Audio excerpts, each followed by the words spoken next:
सुरुवातीला महत्त्वाची बातमी ती अमरावतीमधून अमरावतीतील भाजप पदाधिकाऱ्यांमध्ये नाराजी पसरली आहे। तिकीट न मिळाल्याने पदाधिकारी चांगलेच आक्रमक झालेत। भाजप प्रवक्ता शिवराय कुलकर्णी, जयंत डेहनकर, दिनेश सूर्यवंशी यांच्या विरोधात अमरावती शहरातील राजकमल चौकात निषेध आंदोलन करण्यात आलं।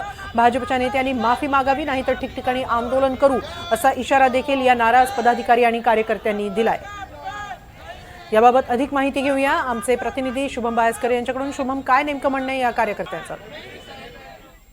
हेमाली, अमरावतीच्या अनेक प्रभागामध्ये तिकीट वाटप करताना भाजपच्या निष्ठावंत कार्यकर्त्यांना डावलण्यात आलेलं आहे। विविध पक्षातून आयात केलेल्या उमेदवारांना उमेदवारी दिली, त्यामुळे भाजपच्या निष्ठावंत कार्यकर्त्यांवर मोठा हे झालेलं आहे। मोठ्या प्रमाणात नाराजी पसरली आहे, त्यांच्यावर अन्याय झालेला आहे। याच विरोधात काल उघडपणे भाजपच्या पदाधिकाऱ्यांना देखील घेरण्यात आलेलं होतं आणि या सगळ्या बाबींचा संताप म्हणून आज अमरावतीच्या राजकमल चौकात काही हिंदुत्ववादी संघटना, महाकाली पीठाचे शक्ती महाराज आणि भाजपच्या महिला पदाधिकाऱ्यांनी रोष व्यक्त केला आहे। एकूणच भाजपच्या पदाधिकाऱ्यांविरोधात जोरदार घोषणाबाजी करण्यात आली। एकूणच शक्ती महाराजांचा जो अपमान काही भाजपच्या पदाधिकाऱ्यांनी केला होता, त्या संदर्भात शक्ती महाराजांची माफी मागावी अशी मागणी करण्यात आलेली होती।